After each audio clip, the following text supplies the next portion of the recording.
黑烟炼天大阵，开！被天地剥夺了气运，而我守护燕翔关。落云，该不会说受潮是由落云引起的吧？就连高高在上的武皇强者都无法掌控，扬大地一个安宁。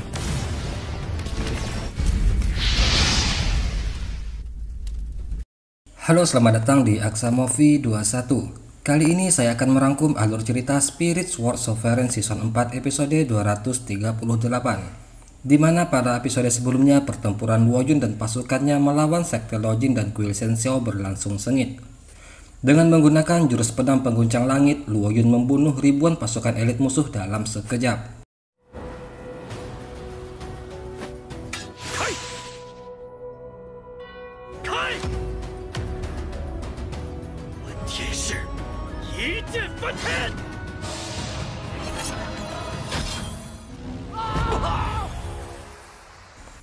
Akan tetapi jurusnya itu memakan terlalu banyak energi spiritual, sehingga Luoyun pun merasakan kelelahan. Merasa jika kekuatan yang dia miliki saat ini tidak mampu menahan musuh, Luoyun pergi ke Gurun Giok Putih. Di sana Luoyun menggunakan kayu hantu gentayangan untuk mengendalikan hewan buas, yang nantinya akan dia gunakan untuk melawan pasukan Sekte Lojin dan kuil Shenxiao.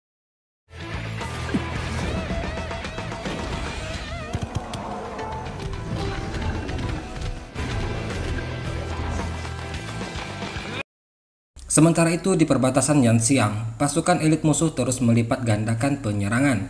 Gu Tianzhao dan yang lainnya yakin jika mereka bisa memenangkan pertempuran kali ini. Tapi baru saja selesai bicara, tiba-tiba dari belakang datang gerombolan binatang buas menyerang ke arah mereka.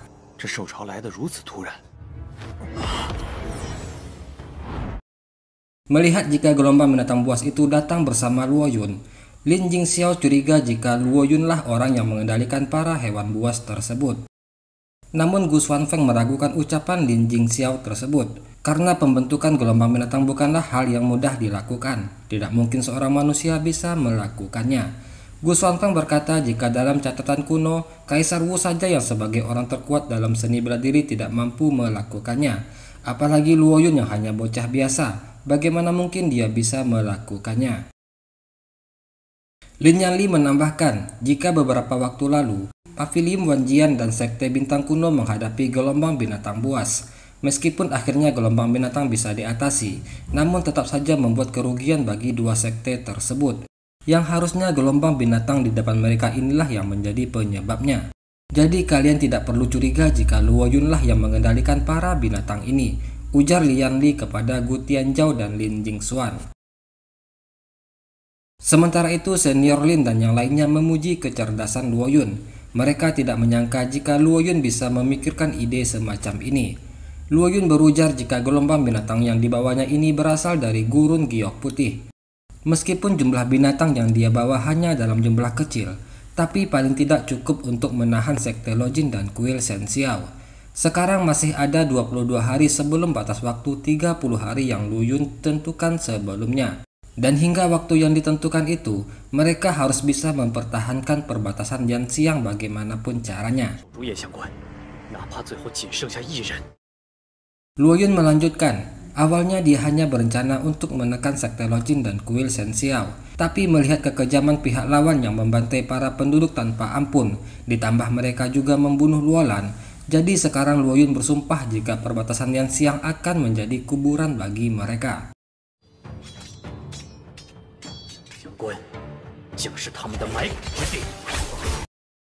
Senior Moang mencoba menghibur Luoyun.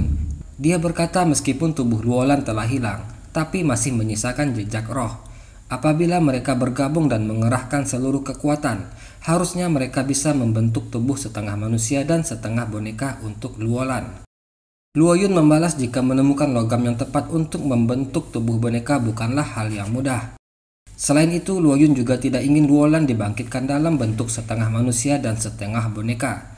Luoyun tidak hanya ingin Luolan hidup, tapi juga akan membentuk tubuh adiknya itu kembali. Ditambah lagi dia akan membuat Luolan memiliki vitalitas yang tak terbatas. Senior Mo merasa jika apa yang direncanakan Luo Yun itu sangat mustahil untuk diwujudkan.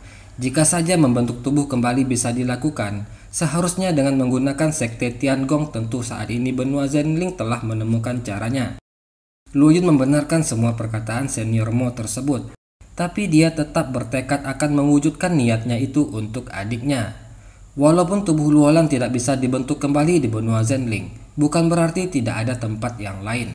Luo Yun berkata jika dunia ini luas, jauh melebihi imajinasi manusia, dia akan menjelajahi seluruh dunia untuk membangkitkan adiknya itu kembali.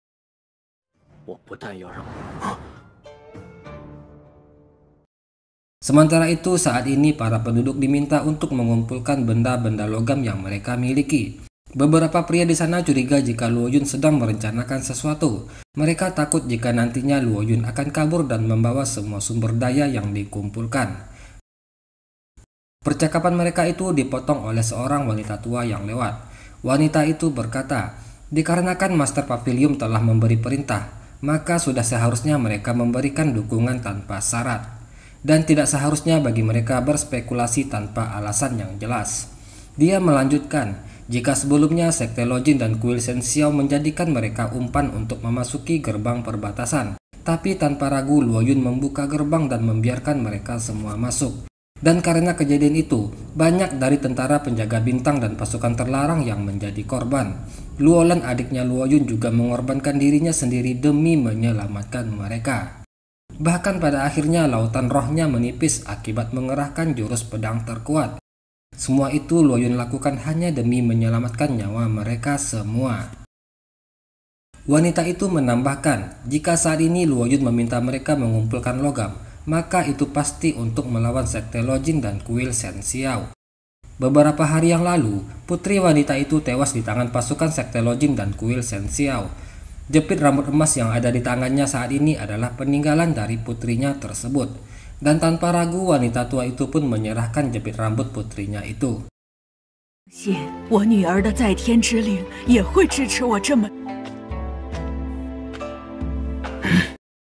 Apa yang dikatakan dan dilakukan wanita tua itu membuat dua pria sebelumnya tersadar jika kesulitan yang terjadi saat ini merupakan tanggung jawab mereka bersama. Sebagai penduduk 36 negara bagian, mereka bertekad akan selalu mendukung Luo Yun. Dan tanpa ragu mereka pun menyerahkan pedang mereka kepada penjaga di sana.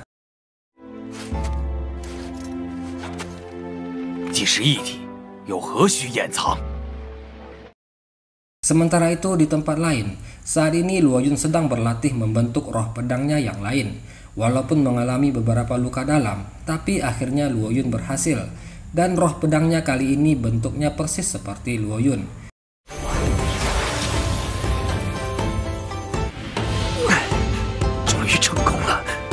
Bahkan hebatnya lagi, roh pedang Luo Yun yang sekarang mampu menahan tekanan dari pedang lubang hitam. Di sana Luo Yun juga membuka formasi surgawi hitam pemusnah, yang mana formasi roh ini berasal dari pedang lubang hitam. Asal muasal dari formasi ini Luo Yun juga tidak mengetahuinya. Tapi jika kekuatan formasi didorong hingga kekuatan tertinggi, bahkan langit dan bumi pun bisa dilebur.